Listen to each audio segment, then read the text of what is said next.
Voici la station balnéaire de Benidorm, dans le sud de l'Espagne. Le printemps touche à peine à sa fin que les plages sont déjà bondées de touristes du nord de l'Europe en quête de soleil. Pour beaucoup d'entre eux, un bronzage doré est synonyme de bonne santé et de vitalité. Or, aujourd'hui, en Europe, 30 minutes d'exposition au soleil à la mi-journée suffisent à endommager la peau, à savoir un laps de temps beaucoup plus court qu'il y a 30 ans.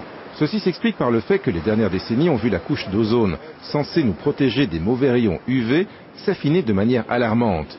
Les conséquences sur la santé de l'homme et sur l'environnement sont dramatiques. Malheureusement, les cas de cancer de la peau sont de plus en plus fréquents. Il y a plusieurs causes à cela. Une des principales causes, c'est que depuis quelques dizaines d'années, les gens se sont de plus en plus exposés au soleil. Et une autre cause potentielle est effectivement la diminution de la couche d'ozone qui vient jouer un rôle supplémentaire. Le cancer de la peau est celui qui progresse le plus vite. Des études prédisent que le nombre de cas va doubler d'ici 10 ans.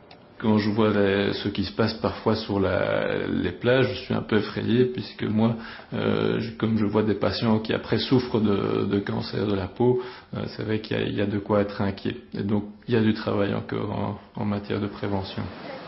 Il est possible de nous protéger des effets les plus nocifs des rayons UV en évitant de s'exposer au soleil entre 11h et 16h, en s'enduisant de crème solaire et en couvrant les jeunes enfants.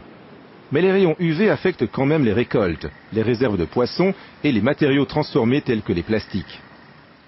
L'ozone est essentiel dans la stratosphère, où il forme une couche de 20 à 35 km au-dessus de nos têtes et nous protège des ultraviolets dangereux des radiations solaires. En revanche, l'ozone est une molécule extrêmement oxydante qui peut provoquer des maladies respiratoires si elle est inhalée. Dans les années 70, des scientifiques ont découvert que les gaz CFC, utilisés dans les frigos, les systèmes de climatisation et les aérosols, détruisaient les molécules d'ozone par une chaîne de réactions chimiques complexes en s'élevant dans l'atmosphère. Un trou énorme dans la couche d'ozone a été décelé au-dessus de l'Antarctique, provoquant enfin une réaction de la part des hommes politiques. En 1987, les leaders du monde entier se sont réunis à Montréal pour signer un accord pionnier visant à supprimer les CFC, extraits ici de vieux réfrigérateurs. D'autres substances appauvrissant la couche d'ozone telles que les HCFC et les bromures de méthyle seront supprimées progressivement. L'Union européenne, qui, à travers des mesures environnementales, a dépassé largement ses engagements sous le protocole de Montréal, réclame des échéances plus proches pour l'interdiction de ces gaz. Le protocole de Montréal a déjà engendré des résultats positifs. Ici, en Belgique, à l'Institut royal de météorologie, le scientifique Hugo de Backer mesure les niveaux d'ozone afin de diffuser au public des prévisions quotidiennes de l'index UV. On a constaté un important amincissement de la couche d'ozone entre 1980 et 1997. Et depuis, on assiste certainement aux premiers signes de rétablissement. Le problème n'est pas encore résolu. Et ce car la relation entre les émissions et la durée de vie de ces substances est assez longue. Parce qu'elles peuvent rester longtemps dans la stratosphère, elles peuvent endommager la couche d'ozone plus profondément. Néanmoins, les émissions ont déjà atteint leur apogée et elles sont en baisse. Aussi, nous avons espoir que des progrès sont en train d'être réalisés et que les mesures prises durant les 20 dernières années seront fructueuses. Un des autres avantages du protocole de Montréal a été de réduire les gaz à effet de serre qui sont responsables des changements climatiques.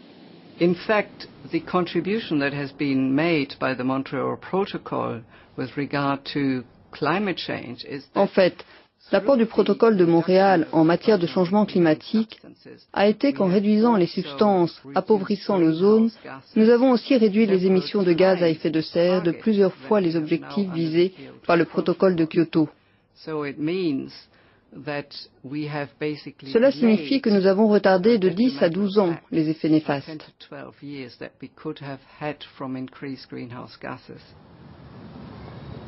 La couche d'ozone devrait retrouver son état de 1980 d'ici au milieu du siècle. Mais il n'y a rien d'automatique à cela, comme le souligne cet expert de l'Agence d'investigation environnementale.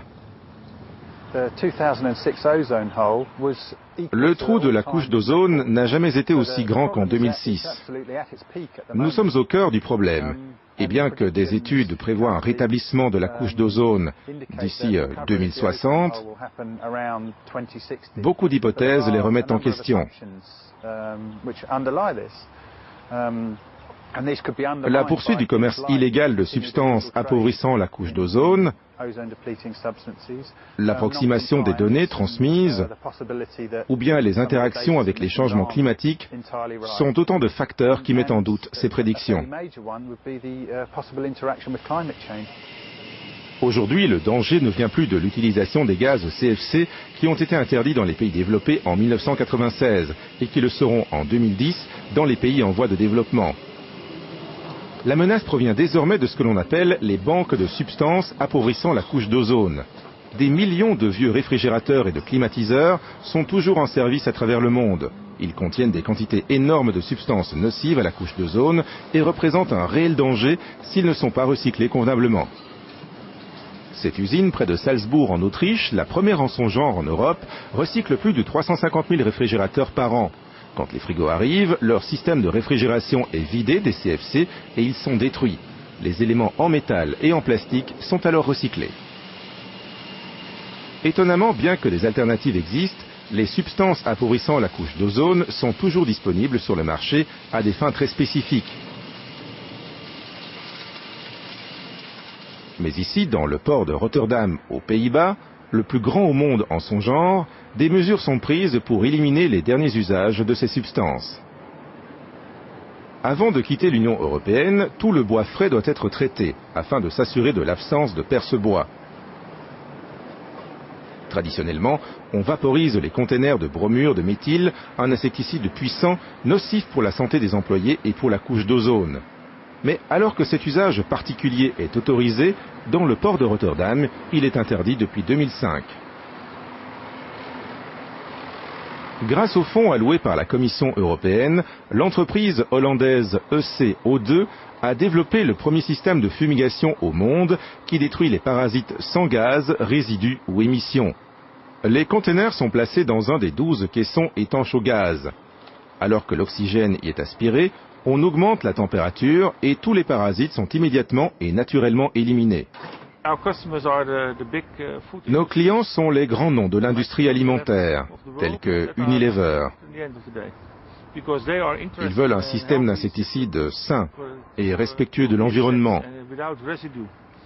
parce que plus personne ne veut manger des produits empoisonnés. Les avantages environnementaux de ce procédé sont évidents. Il a permis d'éviter l'émission de 785 kg de bromure de méthyle, soit près de 15% du total des émissions des Pays-Bas. Cette technologie a aussi été exportée dans les pays en voie de développement afin d'éviter que des containers traités au bromure de méthyle entrent dans l'Union européenne. Pour autant, chaque année, près de 500 tonnes de substances appauvrissant la couche d'ozone continuent de passer légalement les frontières de l'Union européenne. Mais il existe aussi un trafic illégal de ces substances, comme le montrent ces images de l'Agence d'investigation environnementale. Une étude réalisée en 2005 indiquait que ce commerce représentait entre 7 et 14 000 tonnes par an, soit approximativement entre 25 et 60 millions de dollars par an. Il s'agit donc d'une part importante des échanges commerciaux. Au port de Rotterdam, le douanier Harry Van Weyden et son équipe s'assurent de la légalité des substances appauvrissant l'ozone qui entrent dans l'Union européenne. Ici en bas, nous avons un conteneur de chlorodifluorométhane, R22, une des substances réfrigérantes qui est encore permise si l'on importe ou exporte ce conteneur à l'intérieur ou à l'extérieur de l'Union européenne. Ce conteneur semble en règle, mais la vigilance de la part des scientifiques, des services de douane comme du public est plus que jamais de mise si l'on veut s'assurer que ces substances soient reléguées dans l'histoire et que la couche d'ozone, si précieuse à la vie sur Terre, ait le temps de se régénérer. L'Union européenne, aux côtés de ses partenaires, s'engage à avancer vers cet objectif.